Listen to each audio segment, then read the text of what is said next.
Shalom, Om Swastiastu, Namo Buddhaya, salam kebajikan untuk kita semua. Rahayu, Rahayu, Rahayu. Selamat datang dan salam sejahtera untuk kita semua. Yang terhormat, Bang Willy Togar Armando selaku Koordinator Amnesty Undip tahun 2022. Yang saya hormati, Anjilna Rifatul Nabila selaku Ketua Pelaksana Aktivis Fair 2022. Yang saya hormati, teman-teman Pro Aktivis Fair 2022. Yang saya hormati, rekan-rekan media partner Aktivis Fair 2022, ada LBH Semarang, Pelita Semarang, Gerobak Histeria, LPM Cakrawala, Dipo Jurnal, Info Event, Undip Menfes, Wahyu Semarang, Seniman TBRS, Seniman FBS UNES, Rasi Timur, Aksi Kamisan, dan kelompok penyanyi jalanan Semarang, serta hadirin yang berbahagia. Selamat datang di Aktivis Fair tahun 2022. Aktivis adalah kita. Perkenalkan, saya Alfian. Saya Ami, Selaku Master of Ceremony pada kegiatan hari ini. Bagaimana nih kabar teman-teman semua? Semoga dalam tetap keadaan sehat ya, untuk mengikuti rangkaian acara kegiatan pada sore hari ini. Sebelum memulai acara Aktivis Fair ini, marilah kita berdoa kepada Tuhan Yang Maha Esa karena sudah memberikan kita kesempatan untuk berkumpul hari ini. Berdoa dimulai. Berdoa dicukupkan. Nah, mungkin selanjutnya kita ngasih tahu nih ke teman-teman Kak, untuk rangkaian acara nih, untuk kita ngapain aja sih di sini Kak? Oke, jadi acara di Aktivis Fair ini kita bagi jadi dua hari ini. Untuk hari ini kita akan ada yang pertama pembukaan Aktivis Fair tahun 2022, yang kedua diskusi mengenal aktivis dan aktivisme dalam kehidupan, yang ketiga sharing session bersama aktivis senior. Nah, kalau pada hari Minggu akan ada diskusi pelanggaran kebebasan berekspresi bagi aktivis, dan yang selanjutnya ada live show performance by Rasi Timur, Aksi Kamisan, dan monolog. Wah, banyak sekali ya Kak rancangan acaranya. Bener banget, jadi teman-teman bisa menikmati pameran karya kita yang sudah disediakan oleh panitia. Teman-teman juga bisa mengikuti rangkaian acara kita sambil sharing bareng. Betul Kak. Oke, sebelum masuk ke acara pertama, akan ada sambutan dari Kak Anjilna selaku Ketua Pelaksana Aktivis Fair 2022. Dipersilakan.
Oke, terima kasih. Selanjutnya akan ada sambutan dari Bang Togar Billy Armando selaku Koordinator Amnesti Undip tahun 2022. Kepada Bang Togar, dipersilahkan.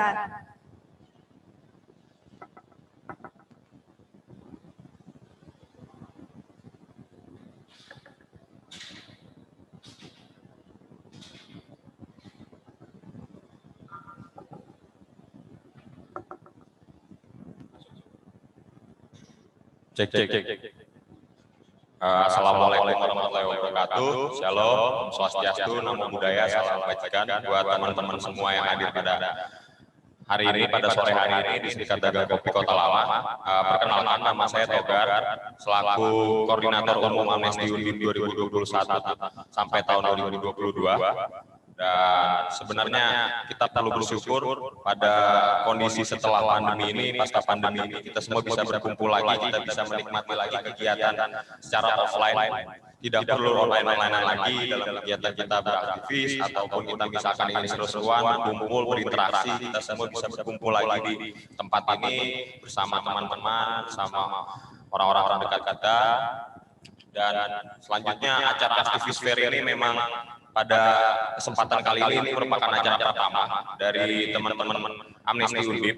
Kita menyelenggarakannya sudah selama 1 bulan persiapannya, dan banyak juga proses-proses yang sudah terkandung di dalamnya. Ada juga teman-teman dari Solo datang jauh-jauh untuk melakukan ikut proses dalam aktivis fair ini. Ada juga teman-teman yang dari Lampung halamannya datang ke sini, dan itu semua juga benar-benar membanggakan.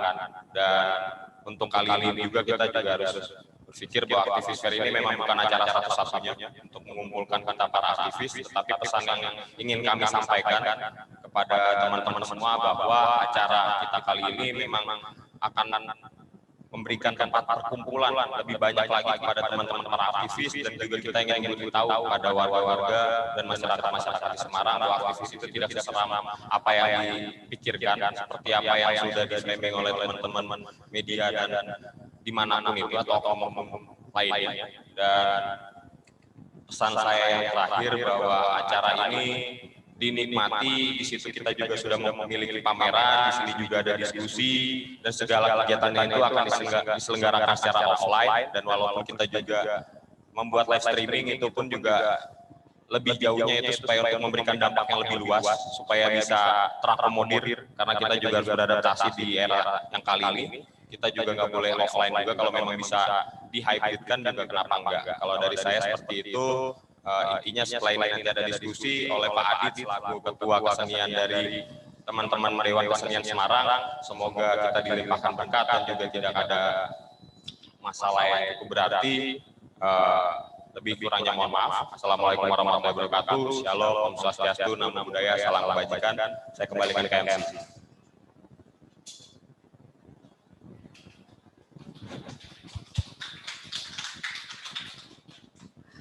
Terima kasih untuk Bang Togar atas sambutannya.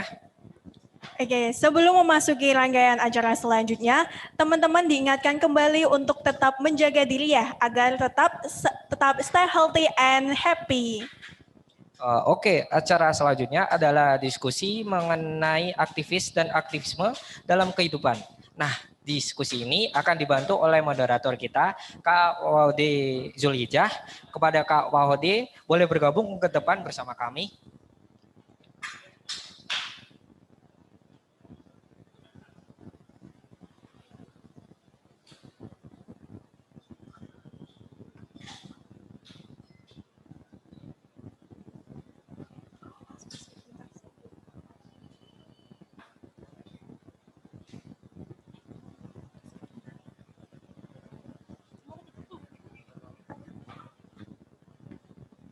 Halo Kak Wahode. Halo. Oke, udah siap nih untuk memimpin jalannya diskusi pada sore hari ini? Oh, insya Allah siap dong. Oke, semangat ya Kak Wahode. Oke, terima kasih untuk untuk MC kita yang ganteng dan cantik ini. Tepuk tangan dong untuk semuanya.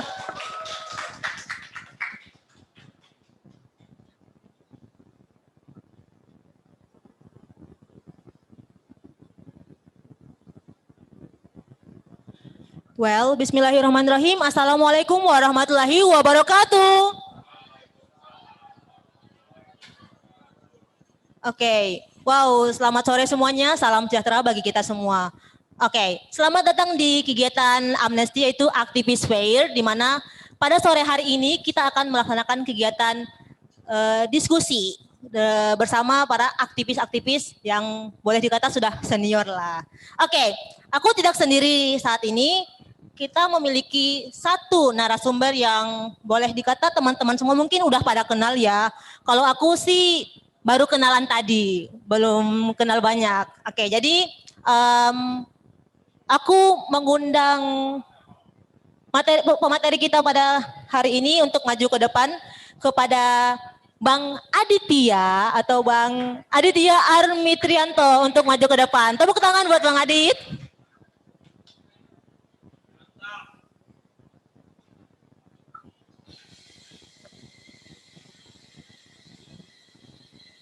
Wow, masih terlihat sangat muda ya Bang. Oke, terima kasih. Silahkan duduk Bang. Mau di situ atau sebelah sini? Biar lebih enak terlihat. Di sini dong.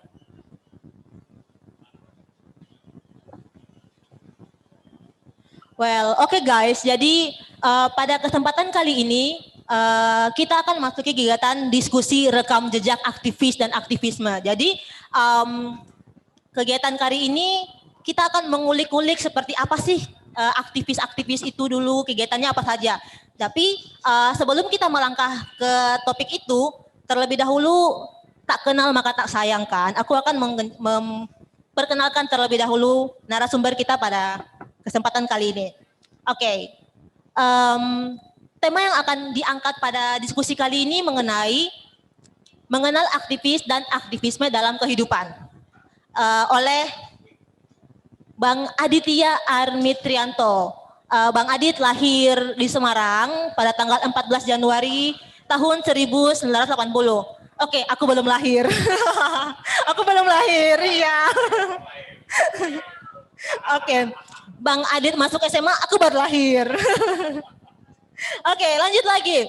Untuk saat ini alamat rumahnya itu masih di Semarang ya, belum pindah-pindah di luar negeri, belum.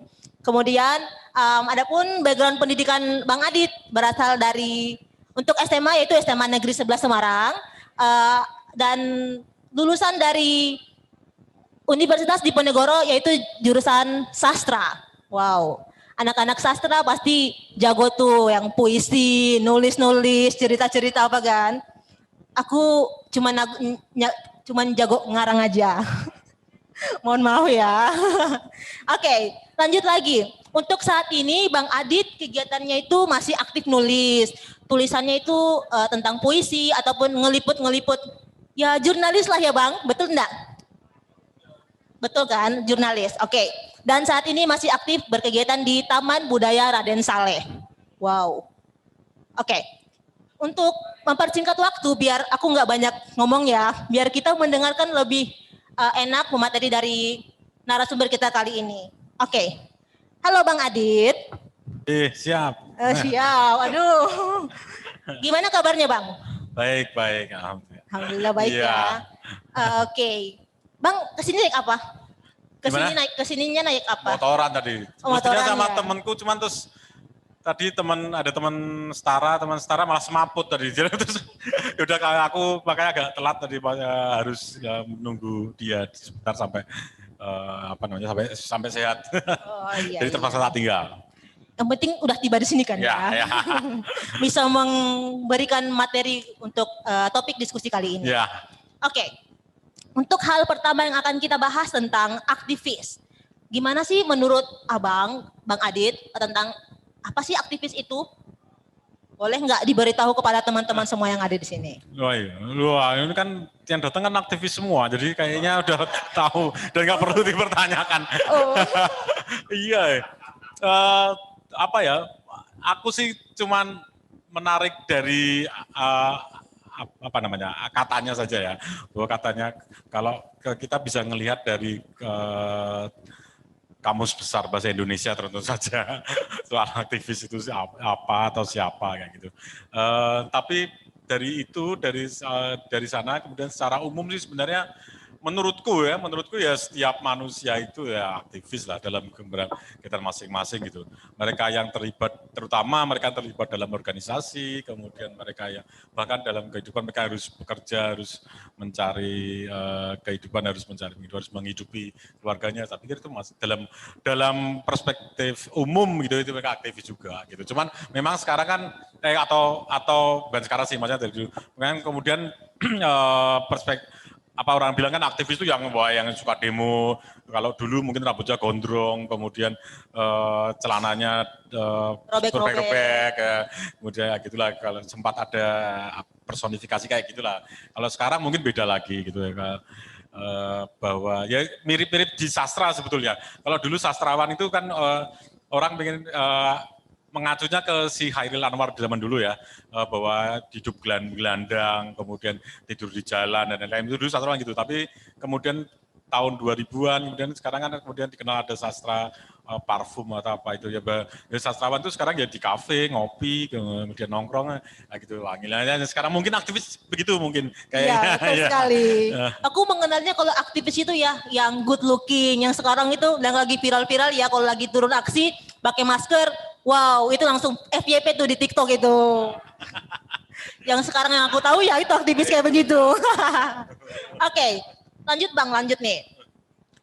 Bagaimana sih peran aktivis dan kontribusinya dalam kehidupan bermasyarakat kita saat ini, menurut Abang? Aku mungkin nggak bisa menjawab secara persis ya, tapi menurutku bukannya mengecilkan, tapi juga bahwa mereka sebetulnya tidak kalah besar atau dengan peran orang-orang yang berada di setiap hidupnya gitu ya, dan hidupnya masing-masing. Cuman memang sejauh yang saya tahu gitu ya, bahwa para aktivis ini biasanya mereka yang utama itu adalah berani berkorban. Berkorban ini macam-macam gitu. Mungkin salah satunya kalau teman-teman mahasiswa itu adalah lulusnya paling lama, mereka semesternya paling panjang kan biasanya kan gitu. Itu salah satu pengorbanan. Kemudian juga mungkin enggak pacaran gitu, yang lain mungkin pacaran, kemudian yang para aktivis ini biasanya enggak punya waktu untuk pacaran, kecuali Iqbal mungkin ya,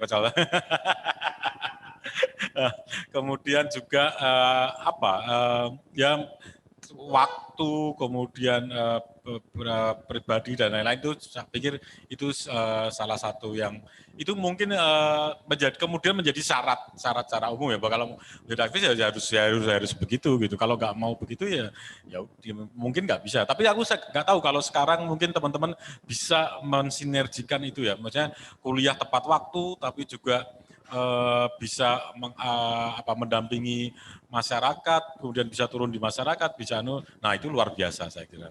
Karena memang mungkin zamannya beda. Yang dulu mungkin gitu, tapi sekarang saya lihat kok teman-teman juga banyak yang beralasan itu oke, berarti dia masih bisa kuliah. Bahkan kadang kan teman-teman aktivis kalau zaman dulu kan sering DO-nya itu daripada lulusnya gitu. Nah sekarang mungkin enggak, karena itu mungkin jadi syarat. Meskipun itu juga enggak bisa jadi bisa jadi takaran ya, mesti aktivis atau enggaknya kayak gitu. Itu salah satu salah satu peran ya itu. Di masyarakat ya mereka ya itu pengorbanan itu untuk apa? Ya untuk masyarakat, itu kan luar biasa itu.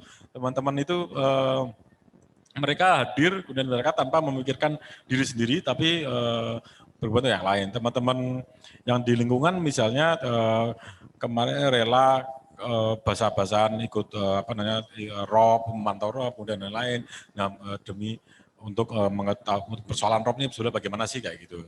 Kemudian teman-teman yang dihukum, saya kira mereka beradvokasi bahkan sampai mungkin gontok-gontokan atau lain-lain, itu adu fisik dengan aparat, itu mereka korbannya semacam itu. Dan itu ya tak tergantikan. Itu Pak. Betul, ya terima kasih Bang. Betul sekali sih yang dibilang sama Bang Adit ya. Kalau aktivis itu dia lebih ke turun ke jalan, tapi itu bukan untuk bukan tujuan dirinya sendiri, tapi untuk masyarakat banyak, gitu kan. Terus tapi banyak masyarakat berpikiran negatif lah sama aktivis-aktivis ini karena dianggap memberi keributan, apa segala macam gitu ya. Nah itu tuh yang harus kita basmi, kayak hadirnya kita di sini rekam jejak ini untuk membahas hal itu. Bagaimana kita menepis pandangan-pandangan masyarakat yang berpikiran negatif tentang para aktivis-aktivis. Orang mah aktivis mah gagah-gagah ya, turun ke jalan tuh pakai topi, masker, wih, cakep tuh. Oke, lanjut Bang. Itu juga mungkin salah satu beda pandangan masyarakat yang dulu dengan sekarang gitu ya. Bahwa yang dulu teman-teman mahasiswa ini yang ditunggu sama masyarakat justru. Jadi waktu aku bicara reformasi 98, ya rodo aduh tapi ya untuk untuk pengetahuan aja. Zaman dulu ya itu masyarakat tuh menunggu mahasiswa bergerak gitu. Nah, mahasiswa ini kemudian menjadi semacam idola dalam tanda kutip gitu kan, idola dalam kutip. Jadi setiap mahasiswa turun justru masyarakat mendukung kayak gitu. Nah, kemudian yang sekarang ini memang kemudian aku juga membaca itu. Jadi tapi ini juga bagian dari menurutku mungkin skenario atau skenario yang dijalankan oleh mereka gitu bahwa memandang bahwa aksi itu jelek, bahwa aksi itu selalu rusuh, aksi itu itulah yang kemudian kita memang kemudian teman-teman ini memang harus hati-hati dalam hal itu. Kita harus pandai bersiasat saja saya. Oke, betul. Jadi buat teman-teman aktivis, jangan malu untuk menjadi aktivis. Kita itu harus bangga gitu loh. Oke, mari kita pindah ke topik selanjutnya. Terima kasih Bang untuk sudah memberikan paparan kepada kita itu. Terus kalau boleh tahu nggak, kan Abang ini aktivisnya di zaman dulu ya. Terus apa sih menurut Abang ya, penglihatan Abang dari kacamata Abang selaku aktivis pada zamannya sama sekarang sebagai jurnalis yang aktif menulis kegiatan-kegiatan aktivis di jalan mungkin. Apa perbedaan yang paling mencolok yang Abang temui aktivis yang dulu sama yang sekarang? Kalau aku melihat lebih aktivis yang turun, ini mohon maaf kalau salah ya, yang turun itu lebih ke ngecari tren. Cari tren, trending. Ya, kayak misalnya itu kan yang lagi viral-viral di TikTok. Cari viral gitu. Ada sebagian yang begitu, tapi mungkin ada yang dengan tujuan kayak aku turun untuk membantu ini. Nah, kalau dari kacamata Abang Adit itu gimana? Itu masuk lah. Tapi masukku begini, memang sekarang ini kan media sosial luar biasa gitu ya. Nah, saya kira viral itu menjadikan viral itu adalah salah satu cara saja gitu. Tapi utamanya kan tetap pada tujuannya gitu, bahwa aksinya itu apa kayak gitu. Nah, ini salah satu bagaimana supaya dibaca oleh masyarakat, supaya masyarakat juga tahu misalnya. Nah, akhirnya ini harus goes to viral gitu kan gitu. Nah, makanya kemudian akhirnya memilih cara yang itu. Kalau dulu kan mungkin karena nggak ada media sosial, komunikasi masih tipis gitu ya. Artinya memang harus benar-benar bersama masyarakat, turun dari masyarakat ya gitu. Kemudian bersama mereka dimanapun di lapangan, dan lain-lain. Ya, gitu. Nah, ini saya pikir cara saja dan itu memang sesuai perkembangan zaman memang perubahan. Saya pikir itu nggak masalah gitu ya. Nah kemudian juga teknis aksi misalnya. Dulu mungkin yang penting adalah massa banyak gitu. Bagaimana cara menghimpun setiap aksi massa adalah yang dihitung adalah kuantitas gitu. Tapi sekarang mungkin yang dihitung adalah mungkin lebih kualitas kan mungkin. Bahwa aksinya yang penting sampai, kemudian bagaimana pesannya itu sampai, kemudian tujuannya sampai, misalnya langsung menujunya adalah ke pimpinan, kayak ke kepala negara atau kepala provinsi atau lain-lain gitu. Nah itu saya kira. Mungkin salah satunya itu gitu kan. Oke. Makasih Bang. Lanjut lagi untuk topik yang lanjutnya.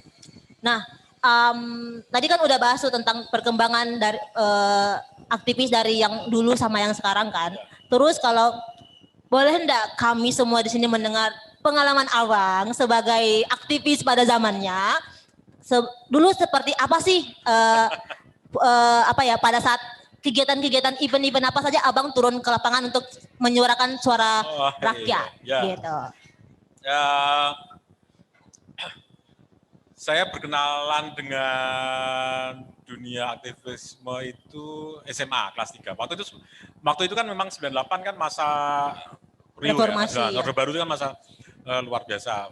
Zaman SMA awal memang ya masih gampangannya mungkin masih bodoh-bodohnya lah ya bahwa mematuhi pemerintah bahwa begini ya gitu. Nah, kemudian kelas 3 itu saya berkenalan sama saya dikenalin sama Mas Ari sekarang di Watchdog.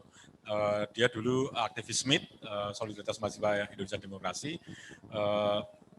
Kemudian saya dikenalin sama teman, kemudian kami ngobrol, terus mereka intinya menggalang aksi yang aksi masa puncaknya itu ya 20 Mei 98. Kemudian lah kami dari kalangan pelajar. Nah itulah kemudian saya dan teman-teman ikut. Oke Mas, melu, yus. Kemudian kami ikut, kami bentuk apa itu namanya komite aksi pelajar apa Semarang apa Pak itu. Kemudian udah waktu 20 Mei oke, kemudian jadi tapi semasa itu kami memang istilahnya diorganisir itu berarti ya dikenalkan dengan wacana soal kenapa harus mendemo Soeharto, kenapa harus Orde Baru itu sebenarnya bagaimana sih ya gitu kecil-kecilan. Jadi waktu itu diskusi-diskusi itu sering diadakan di kampus sastra Undip yang sekarang Jalan Bayam Muruk. Itu kami dipanggil ke sana, kemudian diskusi ngobrol sama teman-teman mahasiswa kelas, kemudian itu juga, nah itu terus sampai aksi. Nah kemudian aku lulus, dilalah ketomponnya yo neng sastra Undip gitu ya. Nah ketemunya sama teman-teman yang kakak-kakak kelas senior yang tadinya mengorganisasi saya itu ketemu lagi itu. Akhirnya kemudian kami ikut kemudian berkenalan lah sama teman-teman PRD waktu itu ya sebagai Partai Rakyat Demokratik. Saya terlibat di sana, kemudian kemudian ikut dalam beberapa aksi baik di Semarang maupun di luar kota. Kemudian ya itulah semacam itu teman. Saya sih apa ya, mungkin bukan yang kemudian tetap gitu ya. Kemudian saya sempat istirahat itulah gampangannya gitu. Itulah kita sing nom-nom wae misalnya gitu. Kemudian saya menekuni lebih ke kesenian gitu. Tapi di kesenian kebetulan teman-teman teater sastra Undip dan teater MK itu memang istilahnya segaris lah dengan kawan-kawan PRD ini, kemudian dengan kawan kalau mahasiswanya LMND dulu. Jadi kami sama-sama sering beraksi bersama. Gampangannya gitu, Pak. ringkasnya. Seperti itu ternyata pengalaman Bang Adit ya waktu beliau menjadi aktivis di masanya. Oke, kan sekarang Abang lebih di dunia seni gitu ya, pegiat seni. Pernah terpikirkan nggak atau sekarang sudah pernah membuat kayak pagelaran seni tentang aktivis kayak gitu? Pernah nggak Bang? Belum. Ya sering malah. Ya. Sering ya, aku kan baru Bang, baru. Ampun. Ya, saya terakhir bermain teater itu 2012 ya, bermain teater 2012, naskahnya itu dari kumpulan cerpennya Kang Putu Gebyok, dia dulu bikin kumpulan cerpen, saya menyadur cerpennya itu soal kisah terutama tragedi 65 kan, 65 kami itu waktu itu judulnya kami beri tajuk agitasi sungai-sungai. Kemudian pentasnya adalah di beberapa kota, tidak hanya Semarang, dan juga kampus-kampus.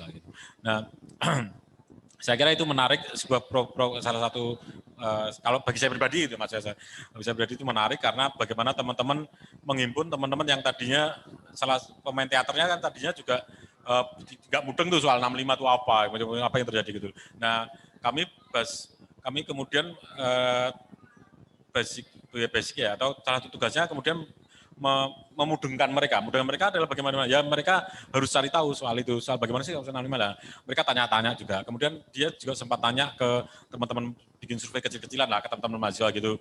Dan hasilnya sangat mengejutkan juga bahwa ternyata banyak juga mahasiswa yang nggak tahu soal 65 itu apa, soal bagaimana Soeharto itu, bagaimana Orde Baru kejamnya seperti apa kayak gitu. Nah ini menarik Pak.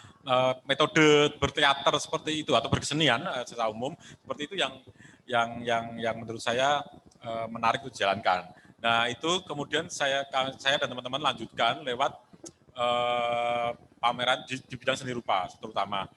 Salah satunya adalah setiap hari HAM, setiap peringatan hari HAM 10 Desember itu kami bikin pameran bersama. Kami mengajak teman-teman siapa yang mau, yuk hari HAM kami diskusikan temanya apa misalnya.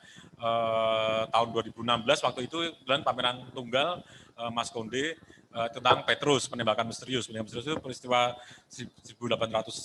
1980-an, bagaimana terutama Bromo Corah gitu yang ditembak tanpa pengadilan, itu dia ditembak mati tanpa pengadilan. Nah itu. Kemudian juga setelahnya kami tiap tahun bikin pameran dengan tema yang kami diskusikan lebih dahulu atau kemudian kami tentukan. Semacam itu. Berarti Bang Adit udah kayak sudah sering ya buat kayak itu pagelaran yang rutin itu. peringatan dari HAM ya, peringatan dari HAM sejak 2016 berarti sampai kemarin. Oke, boleh dong kapan-kapan kalau buat lagi libatkan teman-teman Amnesty. Iya, kemarin aku udah bilang boleh kan, dong. ayo kita garap hari HAM nanti gimana gitu. Langsung dirubuk sekarang, jadi jangan dadah-dadahan. Oke, deal. Iya. Kami mungkin, kami sih kemarin udah ngobrol kecil-kecil, mungkin temanya adalah undang-undang ya.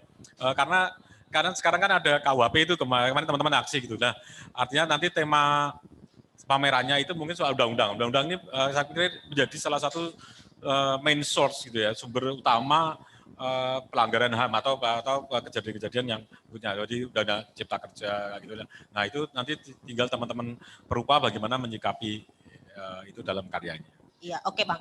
Terus misalnya nih, pasti dong kayak kalau pernah turun aksi, terus ada kawan-kawan aksinya itu pasti yang nauzubillah yang langsung meninggal di tempat begitu, sering nggak? Ada yang pas turun aksi langsung tiba-tiba meninggal di tempat itu gara-gara itu. Oh, iya. Itu gimana itu Bang, menurut Abang?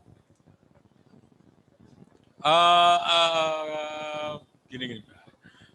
Saya kira ini terutama ya, artinya mungkin kalau mengejar bahwa peristiwa yang tragis gitu ya. Teman saya sekarang yang sering Mas Tommy namanya, dia nggak sampai meninggal sih ya. Tapi dia satu korban berarti tahun berapa itu? 2000-an. 2000-2001-an. Dia dipukuli oleh Satgas Partai salah satunya waktu itu. Jadi kemudian ya sampai rasa trauma gitu, meskipun sekarang ya, alhamdulillah sudah balik lagi. Itu. Kemudian kalau aksi yang saya ikuti sih mungkin bukan terparah sih. Kalau lucu waktu 2000 itu mungkin salah satu aksi buruh terbesar yang di Ungaran, tapi waktu itu kami hari buruh mengorganisir buruh Ungaran, teman-teman di situ, jadi teman-teman dideploy ke sana hampir semua waktu itu, kemudian dibagi tugas-tugasnya. Waktu itu saya hanya mendampingi yang pas hari hanya waktu aksi gitu. Nah, ada aksi besar, kemudian berhasil, bisa gede. Kemudian besoknya kami dihantam oleh preman-preman itu, kami jemput preman. Kemudian malamnya kami diusir, jadi kan ada tempat kumpulan lah gitu, waktu itu digerebek sama orang-orang banyak, terus kemudian kami harus cabut dari sana. Jadi itu, terus kemudian kalau pengalaman yang iya, seru-seruan ya. Seru-seruan di Jakarta lah ya. Memang yang aksi paling sering kan seringnya Jakarta gitu. Waktu itu aksi 1 Juli 99 seingat saya, kami aksi di KPU, teman-teman PRD, kemudian ya waktu itu berhadapan dengan aparat dan ya aku di waktu itu teman-teman daerah memang juga baru kali pertama itu wah pada bingung sampai mestinya yang jadi kan bahwa teman-teman yang legal ini kan mestinya selamatkan, tapi ternyata ada juga yang kena itu, jadi kasihan. Kemudian mulai sampai tembak. Jadi kalau suara peluru, aku yang paling ingat suara peluru di kuping telinga itu, wah itu, ini perang kayak gini ya berarti kalau mungkin ya, sungguh luar. Wah, menarik sekali. Aku sambil ngerokok. Sampai Oh boleh kan? Oke, sambil aku lagi mau nyiapin lagi pertanyaan. Boleh buat teman-teman di sini yang memiliki pertanyaan boleh ya ajukan tangannya untuk bertanya gitu. Sambil Bang Adit ngejawab pertanyaan dari aku. Oke, selanjutnya Bang, bagaimana sih cara Abang menepis stigma negatif dari masyarakat yang beranggapan bahwa aktivis itu nggak baik, aktivis itu kayak pandangannya tuh pokoknya jelek lah di mata masyarakat. Bagaimana menurut Abang? Iya, aku sih sebetulnya nggak begitu tahu ya soal apa namanya, apa tadi istilahnya Stigma negatif. stigma ya, Iya. stigma itu. Menurutku stigmanya justru sejauh aku sih malah baik ya. Aku nggak tahu kalau sekarang kemudian menjadi negatif gitu. Tapi memang kita belajar juga dari pengalaman itu kan memang utamanya adalah terutama yang kemarin itu, misalnya yang kemarin sempat gede itu kan stigma soal apa yang perempuan itu loh, kalau dari pelecehan terhadap perempuan ya itu yang dilakukan oleh para aktivis. Nah itulah mungkin teman-teman kan saya justru waktu itu kaget ketika ada loh kok iso ya aktivis melakukan apa namanya pelecehan seksual terhadap perempuan ya gitu. Padahal mestinya mereka sudah paham gitu, mereka mestinya sudah belajar apa siapapun aktivisnya gitu, apapun dia aktif di mana kayak gitu.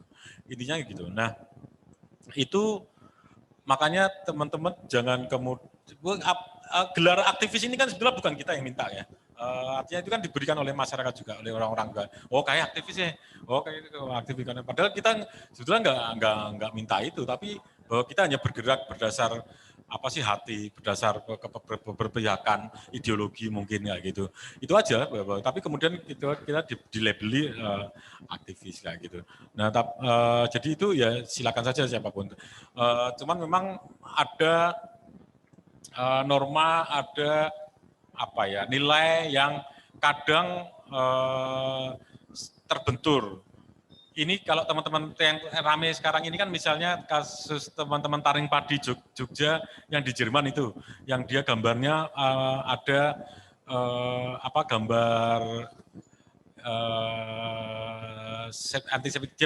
Artinya mereka dianggap antisemit gitu, antisemit. Nah ini menarik untuk dibahas gitu. Di luar bahwa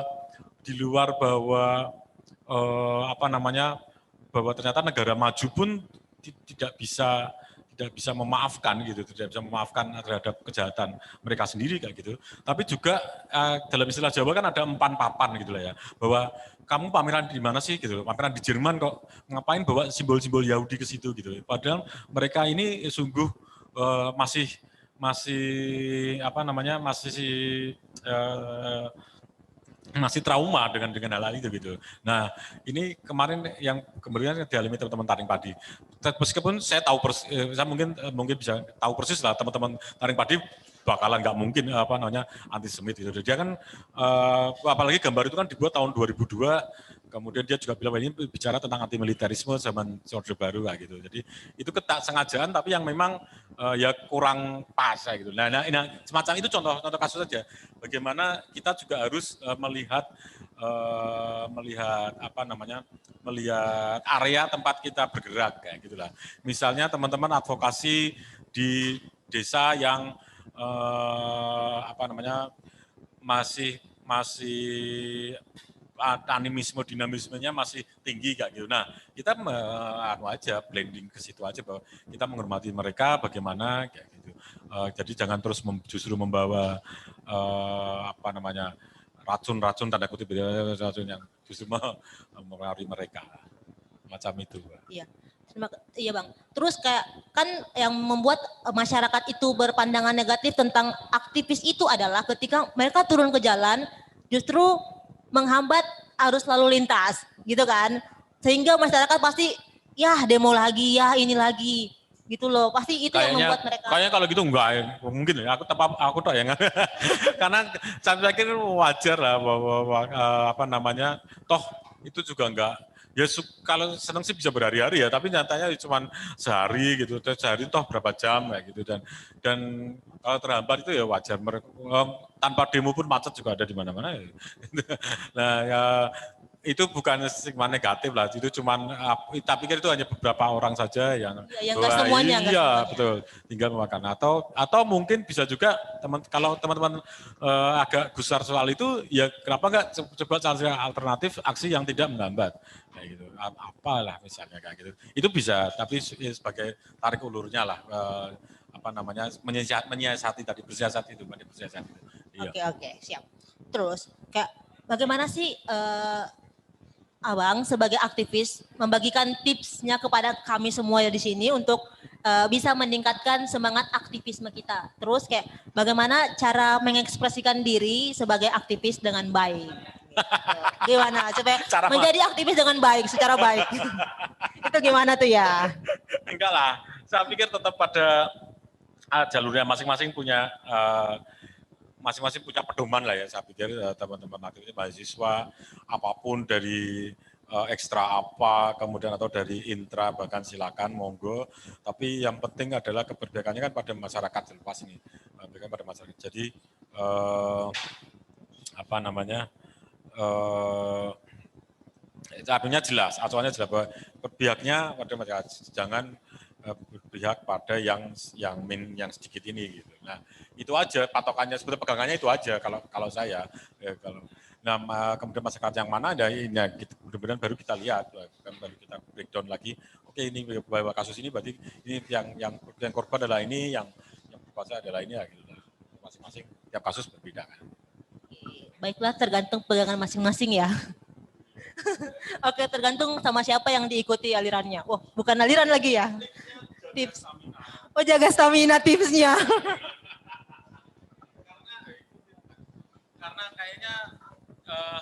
Karena kayaknya perjuangannya masih panjang ini ya kan jalurnya gitu. Jadi tipsnya jaga stamina. Kemudian saya tidak tahu kalau mungkin teman-teman kalau masih mahasiswa gitu masih oke lah berjuang. Tapi setelah mahasiswa kemudian apakah masih tetap berjuang atau balik gawean kemudian kemudian setelah dapat gawean yang enak kemudian sudah lupa gitu. Nah itu yang jadi pertanyaan gitu. Jadi itu. Oke, jadi untuk para teman-teman yang kayak ingin meningkatkan semangat aktivismenya, satu pesannya adalah jaga stamina-nya. Oke, jadi itulah pemaparan materi dari Bang Adit. Buat teman-teman semua yang ada di sini yang ingin mengajukan pertanyaan, boleh banget nih mumpung ada Bang Adit di sini bisa memberikan sharing pengalamannya ataupun apapun itu. Mungkin ada yang ingin bertanya, teman-teman yang ada di sini?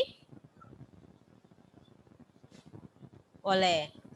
Oke, silakan.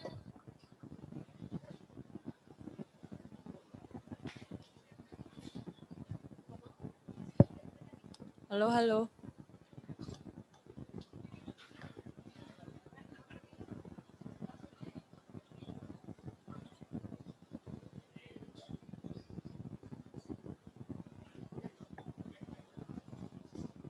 Halo, selamat sore buat ini nggak apa-apa ya aku panggil Bang Adit gitu ya.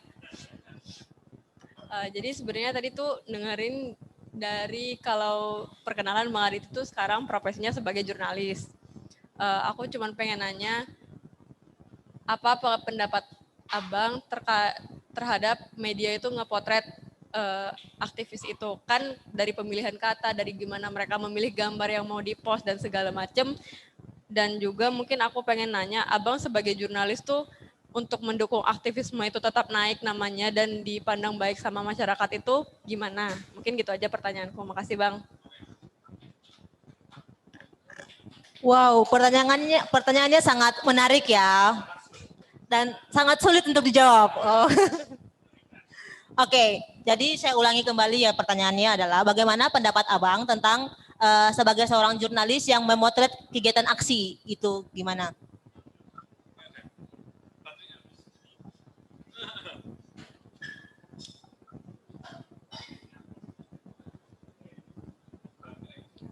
Terus bagaimana sebagai seorang jurnalis bagaimana sih cara kita mendukung aktivis itu? Boleh Bang, silakan. Ya, penting Mbak pertanyaan karena apalagi sekarang di zaman media ini kan banyak sekali. Sekarang terbit banyak media apalagi online, yaitu terutama yang online.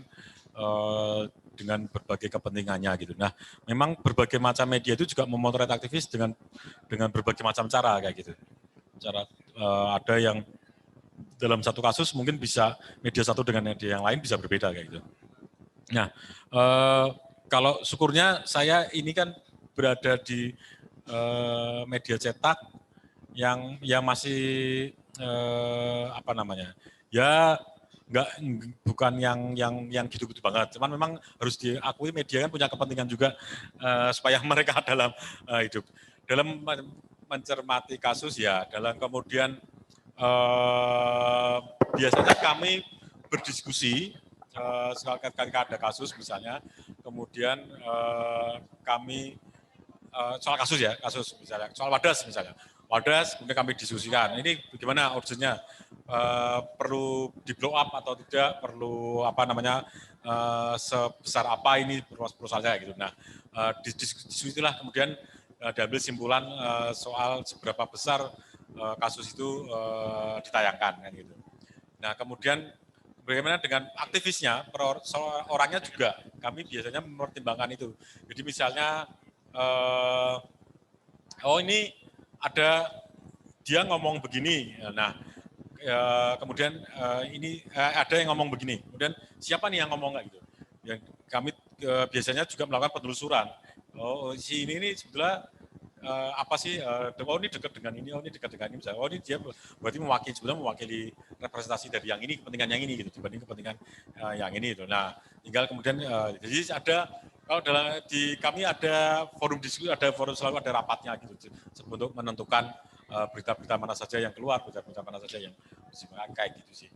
Dan tapi kalau di online yang sekarang tersebar memang wah itu luar biasa ramai sekali bos berita anu aja. Nah, memang kalau saran saya selama untuk menandingi online yang media-media yang begitu ya, kalau mampu ya bikin media juga gitu, bikin media sendiri teman-teman aktivis ini. Dan itu sebetulnya kan sudah dijalankan kemarin ketika rembukan yang lama itu adalah bagaimana mendukung teman-teman AJI dalam membuat di Semarang dalam bikin media gitu. Sekarang kan Serat ID itu. Nah Serat ID dulu dimaksudkan untuk menyuarakan kegiatan teman-teman ini, teman-teman aktivis ini terutama karena yang sehat. Karena untuk menyikapi media-media lain yang mungkin ya, tidak sampai pesan-pesannya. Kalaupun tidak menyerang balik, kadang-kadang pesannya nggak sampai. Apa yang kita inginkan justru yang diangkat yang ini misalnya gitu. Apa yang kita pengennya soal aksinya, tapi yang ramai kan soal apa itu soal posternya yang lucu-lucu gitu misalnya gitu. Nah macam itulah yang memang harus bersiap. Nah, itu makanya sebenarnya tadi juga termasuk pentingnya media sosial. Media sosial masing-masing tiap organ, saya pikir penting juga untuk menyuarakan tuntutan-tuntutan kita lah supaya sampai gitu. Supaya yang benar itu yang ini loh, bukan yang benar ya, tapi yang kita inginkan itu yang ini ya gitu ya. Yang di media itu kan hanya suara-suara lainnya yang bisa gitu. Itu sih. Kalau untuk mendukung kan ketika kita menulis pasti agar para tulisan kita tentang aktivis ini tidak dinilai buruk sama masyarakat itu gimana Pak? Gimana? Untuk mendukung aktivis agar namanya tetap baik di mata masyarakat. Oh, ya saya kira selama tidak menyinggung yang lain pun saya kira enggak kok, media nyantai-nyantai saja ya, aman saja selama mereka tidak melakukan tindakan kriminal misalnya kayak gitu atau apa gitulah ya.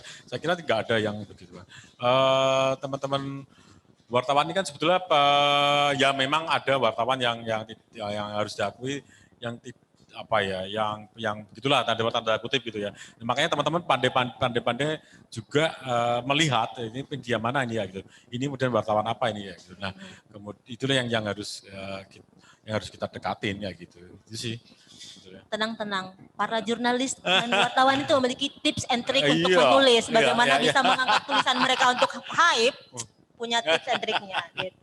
Jadi kalau menurut Abang nih di media cetak itu mana sih berita yang paling laku keras atau yang paling banyak diminati? Waduh, kayak masing-masing sih sendiri ya. Tapi memang seringnya kan ya kalau enggak politik ya peristiwa ya. Peristiwa itu bisa gempa bumi atau kecelakaan atau apa ya gitu yang gede tapi ya Mas. Tapi yang utama memang seringnya politik yang selalu menjadi pembicaraan. Oke, jadi politik yang naik tapi terus aksi-aksi juga tentang politik banyak. Iya. Iya gitu. Oke, apakah ada lagi yang ingin bertanya buat teman-teman yang ada di sini?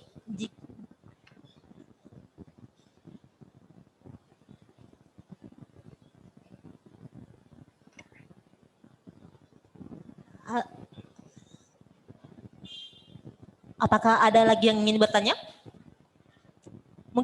Oh, Bang Togar.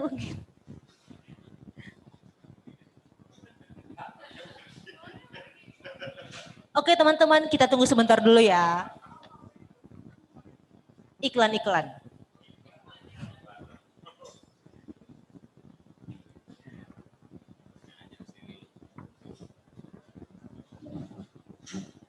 Cek. Makasih ya moderator atas kesempatannya. Sebelumnya teman-teman selamat sore. Assalamualaikum warahmatullahi wabarakatuh. Izin bertanya kepada Pak Adit. Jadi kalau tadi mendengarkan beberapa pengalaman, beberapa cerita, beberapa sharing soal aktivis ya, itu memang ada banyak benernya, banyak relate-nya juga. Dan kebetulan kan kalau kita beraktivis ini, tadi kalau misalkan tadi dia menyinggung soal ada aksi demonstrasi, habis itu turun ke jalan, terus habis itu juga turun ke jalannya itu membuat macet, ya itu cuma salah satu metodis ya. Itu salah satu metode, itu bukan sebagai nilai-nilai aktivis yang sebenarnya. Kan kalau misalkan pernah orang Unair itu ada buat webinar soal bagaimana aktivis itu di beberapa fungsi-fungsi aktivis. Di sana dia ngomong bahwa aktivis itu memang seseorang yang mampu menggerakkan komunitas, masyarakat atau lembaga. Nah, aktivis itu memang terlihat dari tadi bisa kita lihat tuh pengertiannya sendiri kan dia itu mampu menggerakkan, punya kepekaan terhadap isu, punya kepekaan lagi terhadap yang beredar di masyarakat, itu kan memang membuat dia menjadi seorang aktivis gitu loh. Dan dia itu pasti punya cara untuk seluruh masyarakat itu bisa mendengarkan isu-isu yang bagi dia untuk masyarakat memang perlu. Nah itu makanya orang-orang itu bisa disebut aktivis. Nah tadi misalkan metodenya itu tadi turun ke jalan, memacetkan warga, habis itu juga bisa responnya tuh banyak hal, bakar ban dan sejenisnya. Memang itu memang jadi negatif karena metodenya itu kan memang melibatkan emosi ya, melibatkan kemarahan. Di situ kan juga pasti ada konflik gitu antara kepentingan, karena kan juga aktivis dan teman-teman yang ingin diperjuangkannya itu kan juga ada kepentingan. Mungkin kalau mau nanya ke Pak Adit, itu kalau aktivis ya untuk teman-teman mahasiswa mungkin di sini supaya bisa juga relate ke kita mungkin Pak Adit ada mungkin pandangan soal bagaimana sih kalau misalkan kita nih untuk meningkatkan kepekaan kita terhadap isu gitu loh. Karena kan salah satu toolsnya seorang aktivis itu kan kita harus peka terhadap isu, peka terhadap masyarakat. Kalaupun misalkan kita kayak ngomong sebagai seorang aktivis atau enggak, tapi kalau kita nggak peka terhadap isu, misalkan kita juga pilih-pilih isu, iya sebenarnya pilih-pilih isu juga nggak masalah, yang penting kita konsisten kan. Itu apa aja sih yang perlu seorang aktivis itu kalau misalkan dia memang ingin berkata dirinya atau misalkan dia mau pakai jalan pedangnya tuh sebagai seorang aktivis, itu apa sih yang yang diperlukan gitu loh?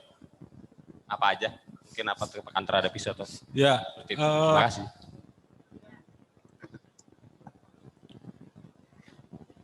Ini kaitannya dengan media, kemudian kaitannya dengan Semarang. Ini menarik karena Semarang ini kan sebetulnya kalau kata Pupung kan kota merah hitam itu. Nah, karena memang sejarahnya kental loh dari Semarang itu soal aktivisme itu sebetulnya. Bayangin dari dulu, kemudian paling hebat itu kan ya paling yang pengawali mungkin itu kan Semaun dengan SI merahnya itu waktu itu. Nah, salah satu yang dari dulu kemudian sampai sekarang yang saya kira yang bisa menjaga atau tadi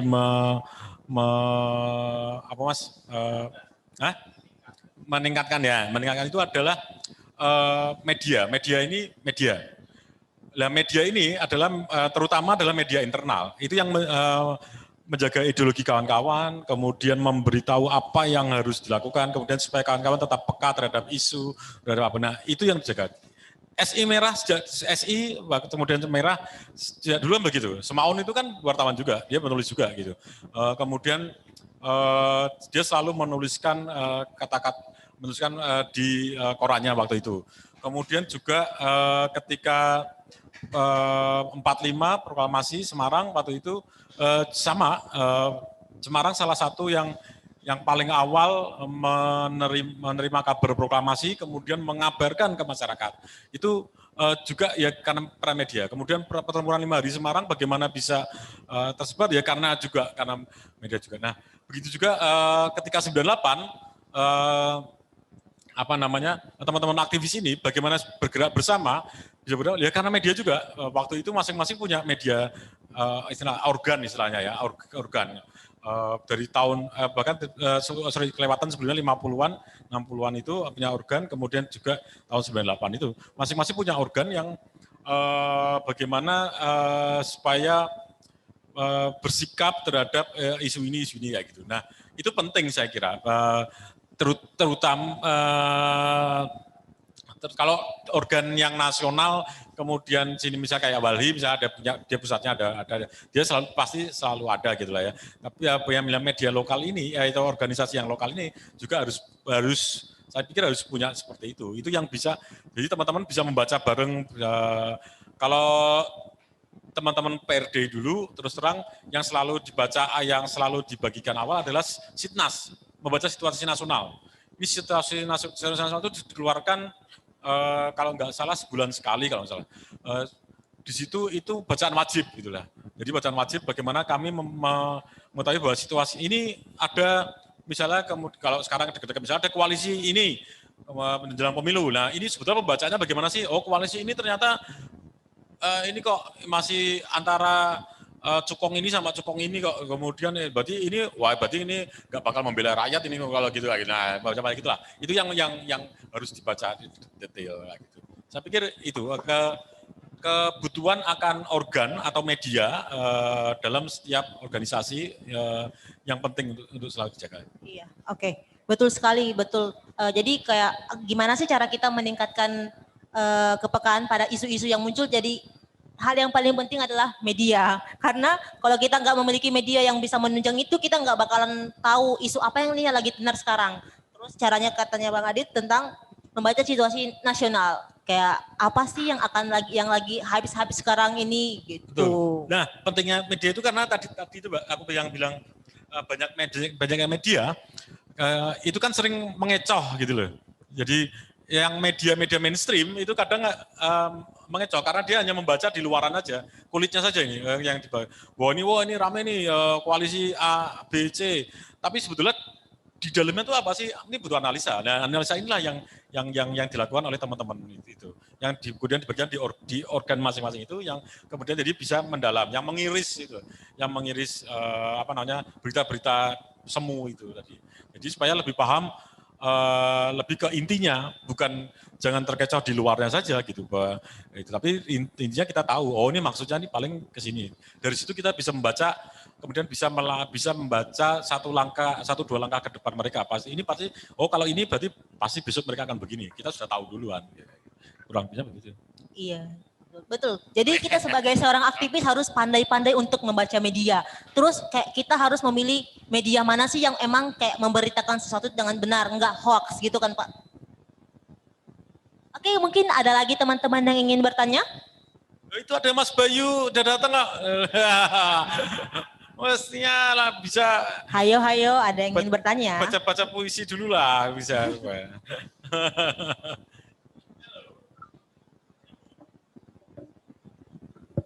Oke, Hana, buat kakak yang di belakang.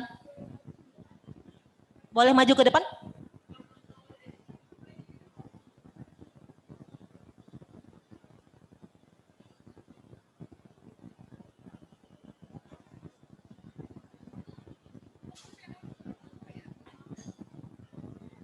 Ya, selamat sore.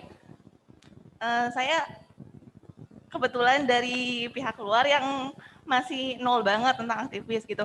Tadi juga masuk tuh gara-gara ada kakaknya ngasih selembaran, terus saya tertarik gitu lagi jalan-jalan gitu ya kayak. Iya. Saya ingin bertanya ya kepada Bang Adit, betul ya? Ya. Kan katanya tuh aktivis itu orang atau sekumpulan orang yang membawa visi dan misi untuk diperjuangkan gitu ya. Sedangkan yang saya tahu sebagai orang awam, kalau visi dan misinya itu belum tentu semua subjektif gitu ya. Jadi belum yang kita bawa, oh ini benar gitu. Belum tentu masyarakat lain itu mikirnya itu hal yang benar juga gitu. Berarti yang saya dapat simpulkan sebagai orang awam, kalau aktivis itu subjektif gitu. Kalau itu gimana Bang penjelasannya? Iya, makanya aktivis itu kan harus, aktivis ya, setiap orang tak pikir ya, kan cuma, maksudnya harus belajar itu tadi Mbak, membaca itu tadi yang kaitannya situasi, kemudian bagaimana, kemudian bagaimana mereka memilih bahwa ini loh sebenarnya yang harus dilakukan kayak gitu. Apa yang dilakukan pijakannya adalah yang tadi aku bilang keberpihakan. Keberpihakan pada siapa? Ya pada masyarakat banyak, kayak masyarakat umum yang gitu. Pada korban atau pada korban misalnya gitu. Nah, itu aja pegangannya sebetulnya itu sih kalau saya sebenarnya. Nah, subjektivitas ini kemudian harus dilebur atau bahkan dihancurkan kalau sampai kemudian mengganggu pembacaan tadi. Jadi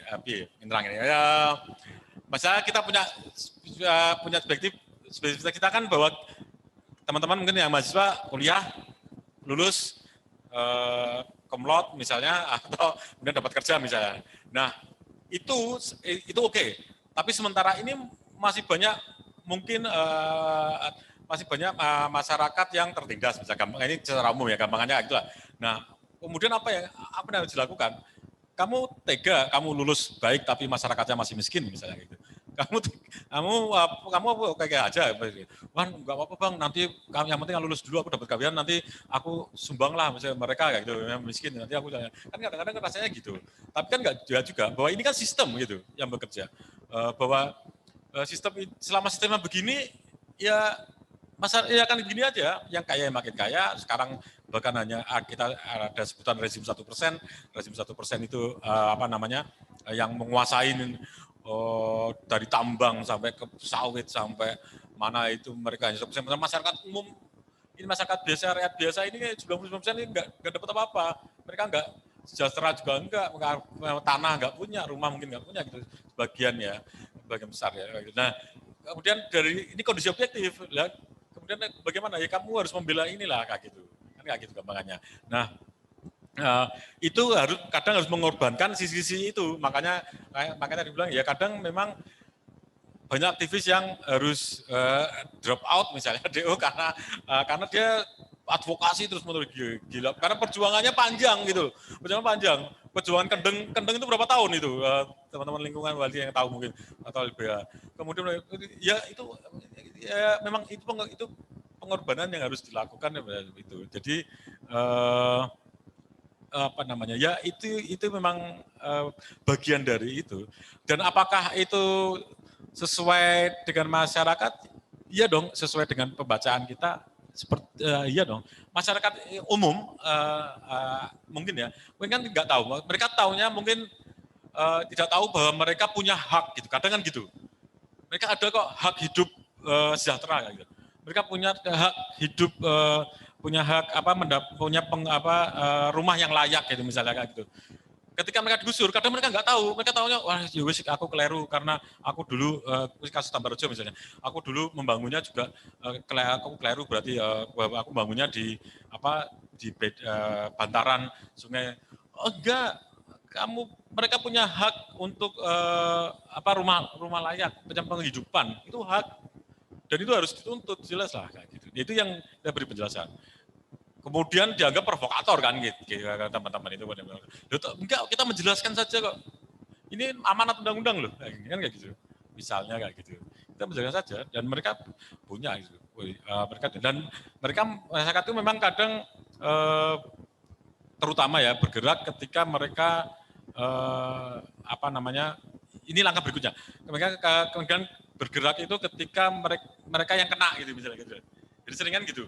Demo itu kalau mereka yang ketika merugikan di mereka, kemudian baru mereka wah.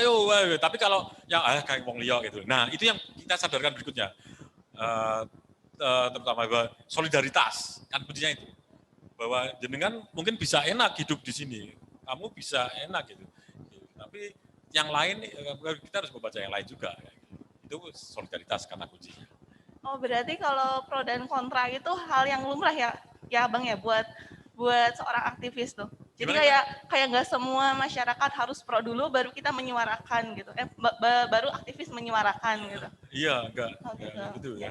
Saya kira itu sih. Dan satu lagi ya Bang ya.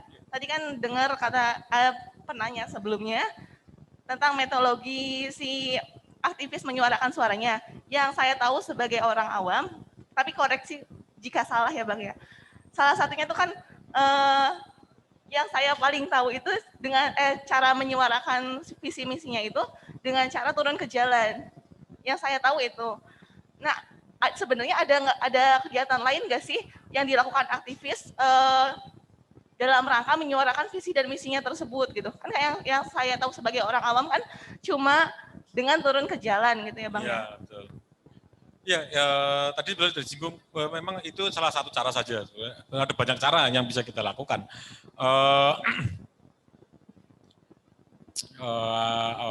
Aku pernah baca, aku lupa ya, di mana ya, Spanyol apa di mana, itu lewat berkesenian, lewat kesenian. Ada lewat panggung teater, ada lewat puisi, kayak gitu. Paling gampang begini, Iwan Fals lah. Ya, Iwan Fals itu bersuara lewat lagu dan sebetulnya mungkin teman-teman aktivis atau gerakan bangsa ini itu sangat berutang pada Iwan Fals karena ketika 98 itu masyarakat begitu mudahnya bercampur dengan mahasiswa karena mereka secara tidak sadar di benaknya sudah tertanam oleh lagu-lagunya Iwan Fals yang menyuarakan itu. Mereka biasa kok gitaran di kampung itu kan di pos kampling gitu kan lagu-lagunya Iwan Fals sing mengkritik misalnya gitu apa macam-macam.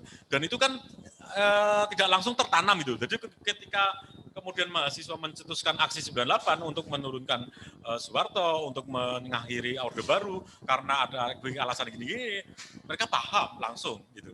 Itu tabungan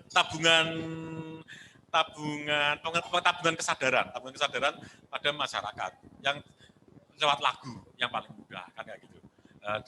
Itu salah satu cara. Kemudian kita juga tahu memang aksi massa ini adalah salah yang dianggap efektif kayak gitu karena itu menunjukkan seberapa besar sebetulnya isu itu didukung oleh masyarakat itu. Tapi memang ya itu tadi aksi yang lain ada. Mural itu banyak waktu 98 banyak waktu itu para bomber itu hampir setiap kota ada. Mereka bikin di tembok-tembok mana yang kosong itu selalu mereka isi dan itu mungkin organisir tapi kemudian juga kadang tidak juga kemudian aksi spontan oleh mereka yang ingin menyuarakan itu.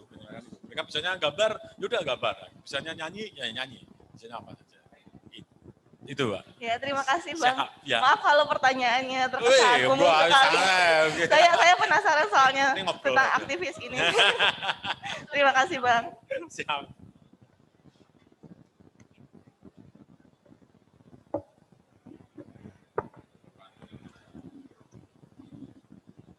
Wah, luar biasa sekali ya tadi Bang pertanyaannya ya. Sangat menguras otak untuk menjawab. Aku aja di sini yang dengar, wah luar biasa. Oke, jadi buat kakak tadi yang bertanya, iya sih emang kayak cara untuk menyuarakan visi misi itu emang enggak salah satunya tadi emang turun ke jalan, tapi banyaknya banyak, ada kan? Lewat lagu, lewat aksi pameran, lewat aksi teatrika gitu kan banyak gitu. Jadi janganlah menganggap para aktivis itu hanya kegiatannya turun di jalan, enggak. Positif kok, positif. Kita harus berpikiran positif. Oke, berhubung waktu ya, jadi jika tidak ada lagi yang ingin bertanya, maka saya sudahi untuk sesi diskusi dan saya akan lanjut untuk menyampaikan apa sih yang kita dapat pada hari ini. Saya sangat berterima kasih kepada Pak Adit, Bang Adit. Oke, mau oke saya panggilnya Bang karena tadi Pak Adit bilang biar lebih muda gitu loh, biar lebih akrab di panggung karena kalau panggil Bapak nanti dikira Bapak dosen. Oke. Oke, oh kita masih punya satu pertanyaan lagi, boleh banget. Oh, udah, oke boleh Bang, boleh.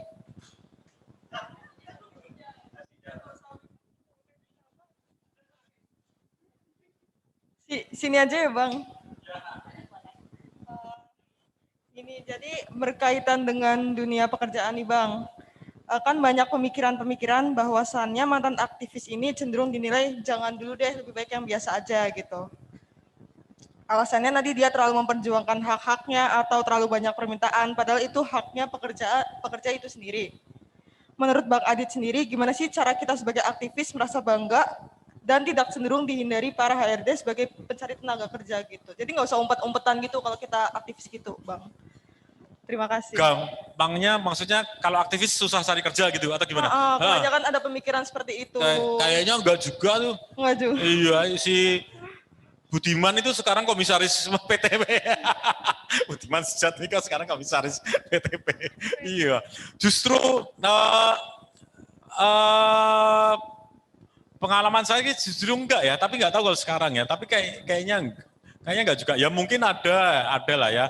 Perusahaan yang menolak adanya aktivis gitu. Tapi saya juga nggak tahu bagaimana mereka tahu aktivis, wong kita juga nggak menjelaskan. Ada rekam jejaknya gitu. Iya makanya ada rekam jejaknya enggak sampai situ. Justru teman-teman jadi gini, gampangnya gini, nek wis dalam hal apapun ya, ketika kita niati untuk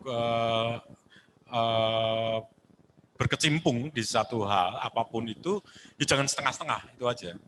Jangan setengah-setengah. Ketika setengah-setengah ya kalian hanya menjadi yang setengah-setengah itu, hanya jadi setengah itu. Tapi itu totalitas. Dan mungkin bahasanya yakin ya Mas. Yang penting yakin gitu. Nah, artinya gitu. Kita akan dipandang dengan sendirinya gitu kok. Artinya bahwa ketika kamu jadi aktivis tiba-tiba kamu menjadi aktivis perempuan misalnya. Udah bergerak di situ totalitas gitu. Kemudian sekarang kan terbuka itu apapun ya. Kalau dulu masih jarang-jarang, masih harus sembunyi-sembunyi. Aku dulu pendidikan itu harus sembunyi-sembunyi. Kalau sekarang kan terbuka gitu, di hotel di mana-mana. Kemudian banyak yang membuka ruang untuk itu. Nah, sinauno ning kono. Belajar cari jaringan gitu. Kemudian kenalan dengan banyak orang kayak gitu. Nah, aku yakin dari situ ketemu jalannya kok. Mungkin kemarin kan waktu kita ngobrol TPRS kayaknya ada yang memang tidak sejalan dengan jalur pendidikannya kan gitu. Ada yang elektro tapi nggak masalah gitu. Yang penting bahwa ini kalau tapi nanti tetap ada pilihan kan itu. Kamu mau jalur di studimu itu atau mungkin jalur yang di anonsinya mungkin kan soal asasi manusia misalnya gitu. Nah itu ada syukur-syukur bisa menyatu ya gitu. Tapi nantinya memang ada pilihan di situ memang sesuai studi yang kamu inginkan. Kalau kamu sudah yakin terhadap misalnya aktivitasmu sekarang ini yang kemudian dilalah berbeda dengan studi yang kamu pilih, ya segera pindah aja. Pindah jurusan. Wah, ketoknya dulu asik ya jurusan yang sesuai gitu. Biar nanti sejalan, biar nanti saling mendukung. Atau nanti S2-nya lah minimal. Juga ambil yang sejalan kalau bisa kayak gitu. Saya pikir kalau aku sih pengertianku enggak ada kok yang itu, malah kadang-kadang disegani malah ya, kemudian bahkan bukan ditakutkan, segani itu artinya bahwa mendapat respect bahwa ini kan aktivis, justru malah malah mendapat penghormatannya gitu. Sepertinya itu. Mudah-mudahan begitulah ya.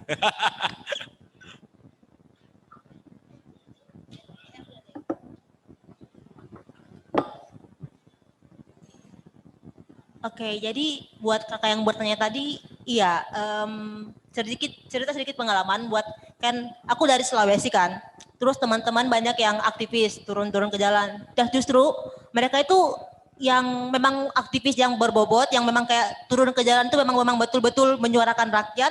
Nah justru mereka yang kayak gampang banget dapat pekerjaan gitu, jadi tergantung. But it depends on the situation, jadi tergantung dari situasinya, tergantung dari siapa orang tersebut.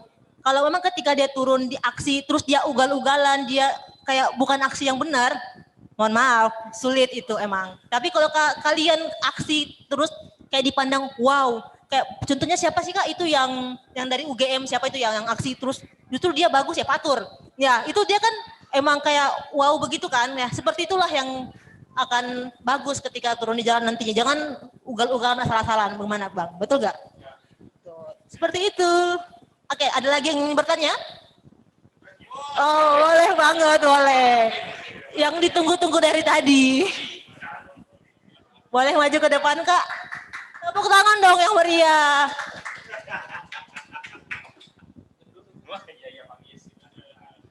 Iya, ini banget ya. Tadi menarik banget apa yang disebutkan, apa yang diceritakan Mas Adit ya. Karena akhirnya ya Mas Adit ini bahasanya itu orang apa ya? Aku nyebutin orang tua salah nggak ya Mas ya? senior lah, bahasanya senior.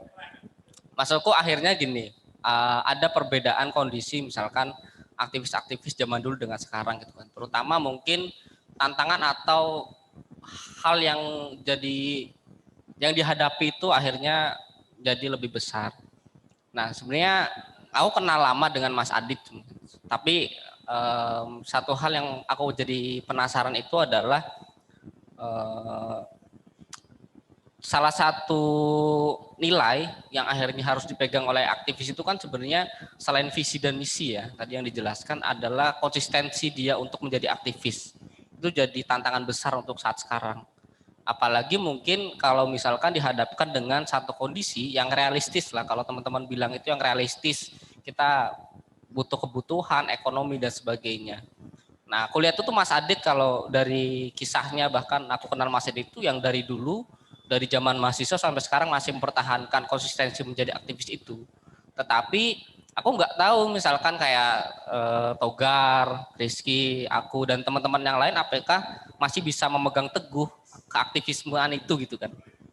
Apalagi ketika dihadapkan dengan satu kondisi di mana negara ini didesain sebagai negara kapitalistik ya, di mana akhirnya semua orang diarahkan ke arah sana gitu kan. Kita menjadi buruh, kita menjadi budak korporat. Kalau bahasanya Cahya itu dia kalau mengidentifikasi diri, saya itu kerja apa ya budak korporat, bahasanya gitu. Tapi kan akhirnya itu satu kondisi yang realistis ya, kalau kita dihadapkan dengan satu kebutuhan. Mungkin aku Togar itu belum punya anak gitu kan. Tapi kalau udah punya anak, punya istri, di mana istri menuntut ya, walaupun ini ini nggak persoalan bahas gender ya, tapi akhirnya jangan-jangan kita menemukan istri yang memang secara perspektif gender belum clear misalkan, dan dia masih menganggap budaya Jawa bahwa kebutuhan itu yang memenuhi harus suami. Akhirnya ada tuntutan itu. Belum ketemu mertua misalkan, ketika mertua pengen HP kita nggak bisa beliin kan, itu jadi satu persoalan. Masukku itu kan satu tantangan yang akan kita hadapi gitu kan. Tapi akhirnya aku melihat Mas Adit ini dia udah punya istri, ini bentar lagi mau punya anak ya Mas ya. Nah, semoga sehat lah anaknya untuk bersalinnya. Itu tapi tetap bisa menjaga konsistensi menjadi aktivis. Nah itu yang sebenarnya satu hal ya yang sangat aku jadi penasaran, terutama di aktivis-aktivis yang tadi kalau nggak sepakat dengan orang tua ya senior lah ya, yang senior lah bahasanya.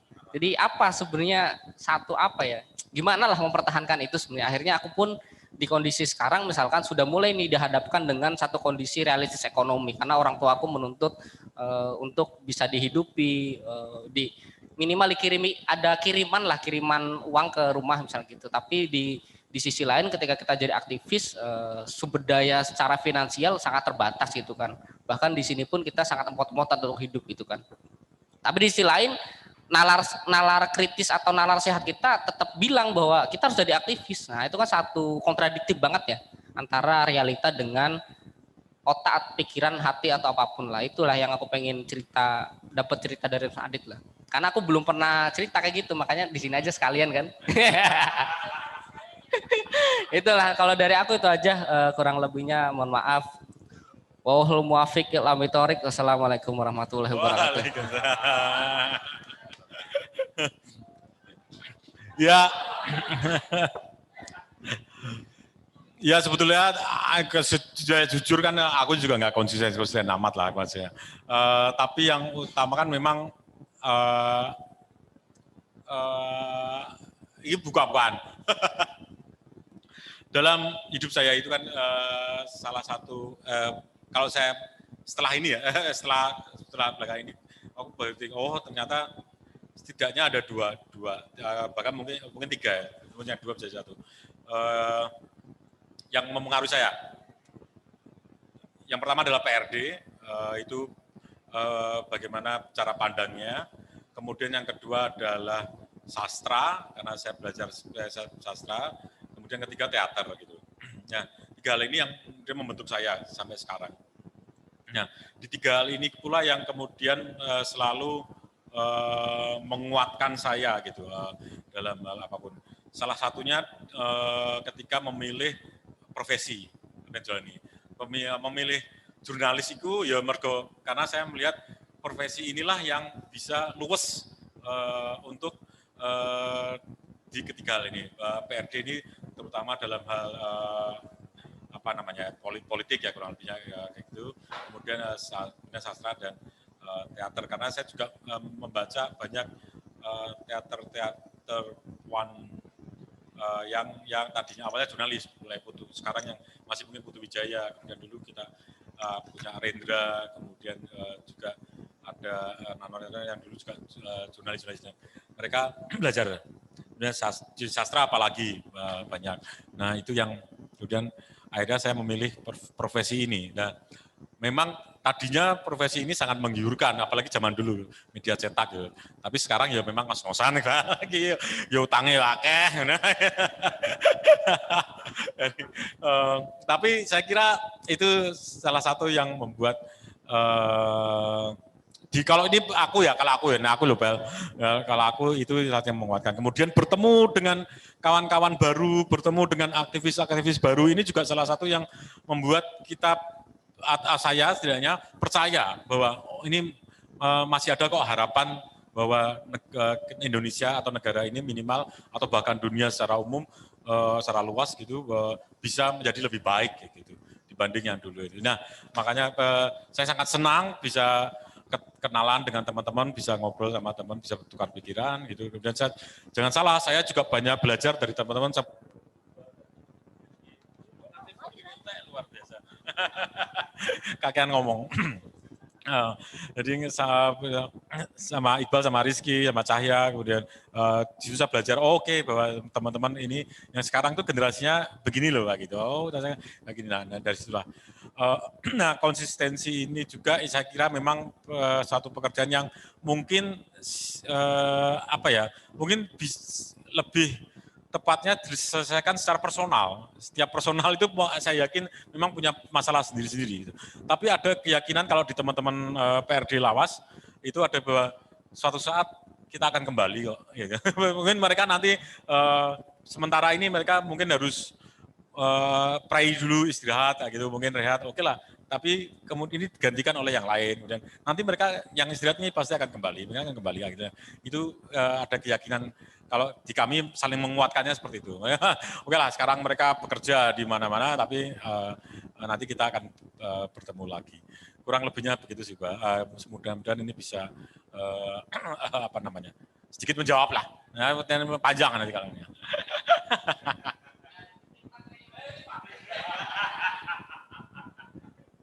Wow, sangat luar biasa sekali ya diskusi kita pada sore hari ini. Udah nggak terasa, udah mau pukul 5 aja nih.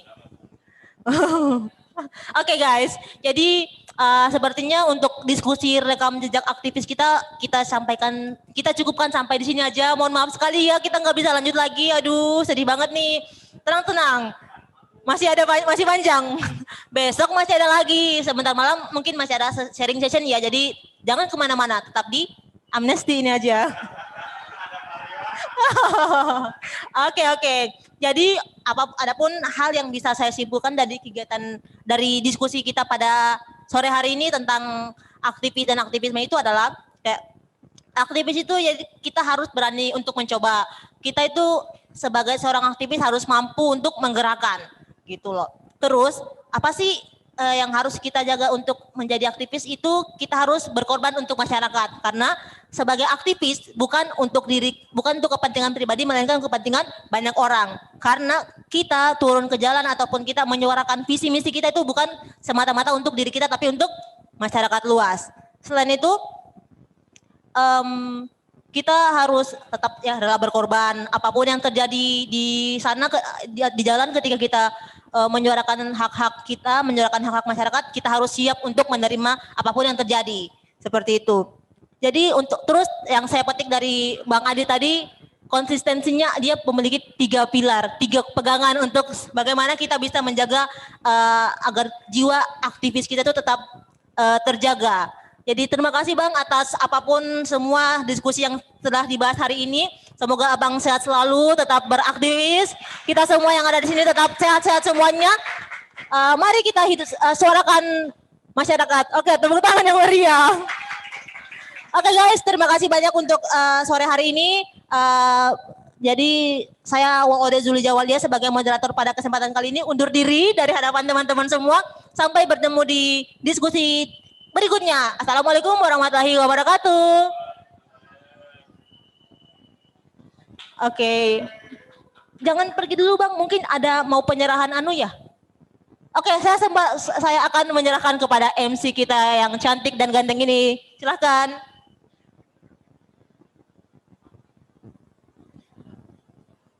Terima kasih untuk Kak Waude yang sudah membantu memoderatori pembicara kami. Semoga materi yang diberikan oleh Bapak Aditya dapat diterima dengan baik oleh teman-teman semua. Selanjutnya. Oke, selanjutnya akan ada pemberian kenang-kenangan kepada Kak Aditya ya karena nggak mau dipanggil Pak karena jiwanya ini jiwa muda sekali. Oke, kepada Bang Togar dipersilakan.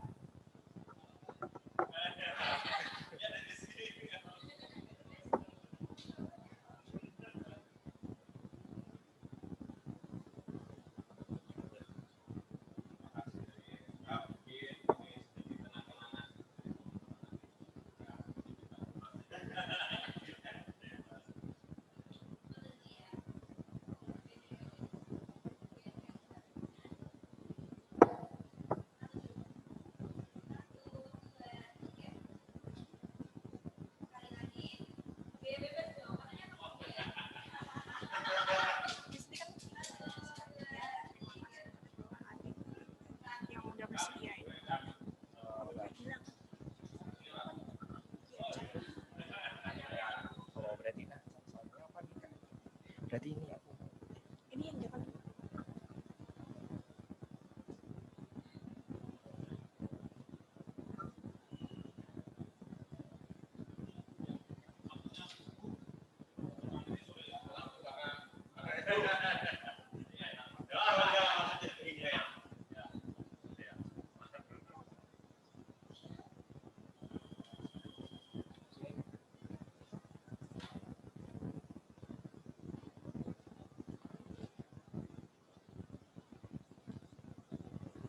Sekali lagi terima kasih untuk Kak Adit yang sudah bersedia untuk menyampaikan waktu dan hadir mengisi kegiatan aktivis Fair 2022 ini.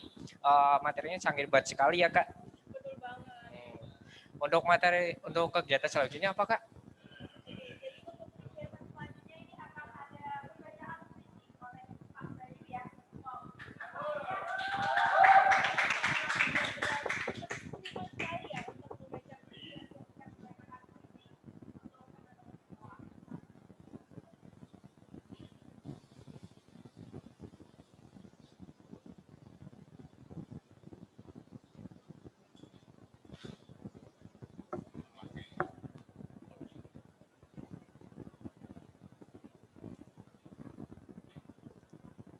Assalamualaikum warahmatullahi wabarakatuh. Selamat sore. Salam aktivis. Karena ini acaranya dilaksanakan oleh para aktivis. Ya.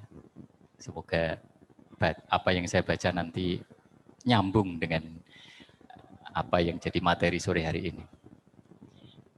Puisi ini puisi agak lamanya beliau, Syekhuna Mustafa Bisri, atau yang kita banyak kenal Gus Mus.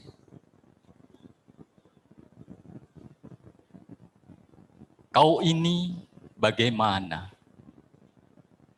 Atau aku harus bagaimana? Kau ini bagaimana?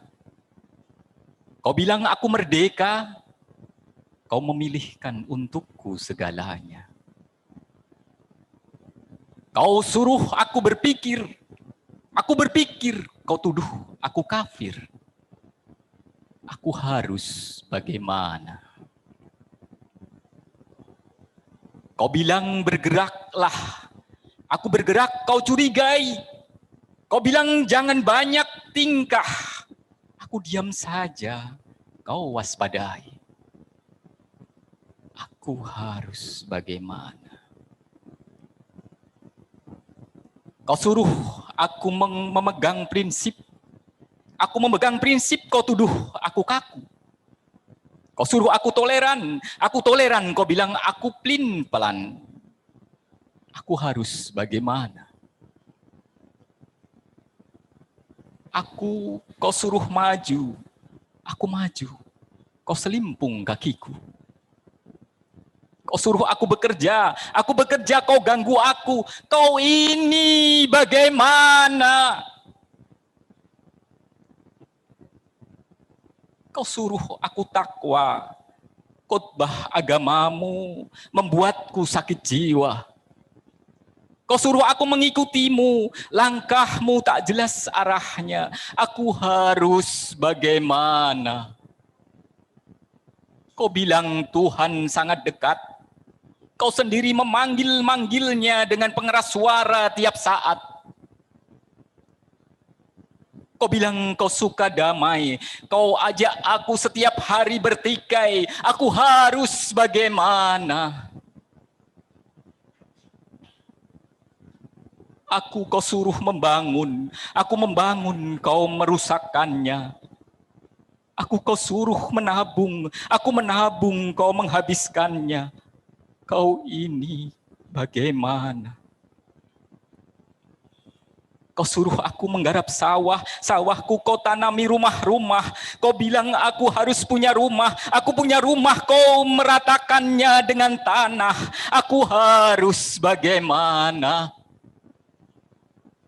Kau larang berjudi, permainan spekulasimu menjadi-jadi. Kau suruh bertanggung jawab, aku sendiri terus berucap, wallahu a'lam bishawab. Kau ini bagaimana? Kau suruh aku jujur, kau tipu aku. Kau suruh aku sabar, kau injak tengkukku. Aku harus bagaimana?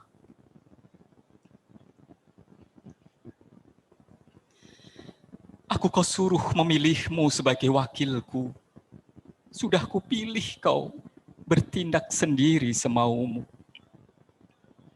Kau bilang kau selalu memikirkanku. Aku sapa saja kau merasa terganggu. Kau ini bagaimana? Kau bilang kritiklah aku kritik kau marah. Kau bilang carikan alternatifnya, aku kasih alternatif. Kau bilang jangan mendikte saja. Kau ini bagaimana? Aku bilang terserah kau tidak mau. Aku bilang terserah kita, kau tak suka. Aku bilang terserah aku. Kau memakiku. Kau ini bagaimana? Atau aku harus bagaimana? 1987 Gusmus. Terima kasih. Assalamualaikum warahmatullahi wabarakatuh.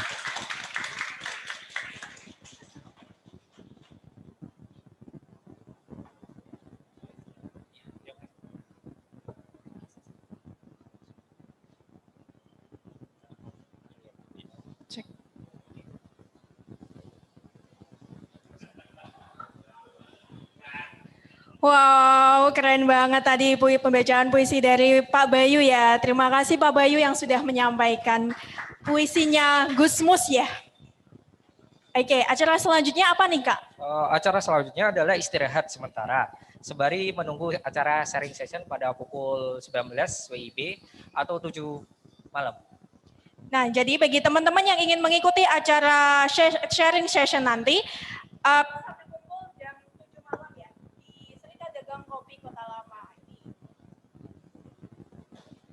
Oke, mohon maaf ya teman-teman, ada gangguan teknis sedikit. Oke, jadi jangan lupa ya teman-teman untuk berkumpul kembali di jam 7 malam di Serikat Dagang Kopi Kota Lama ini. Oke, terima kasih dan sampai jumpa.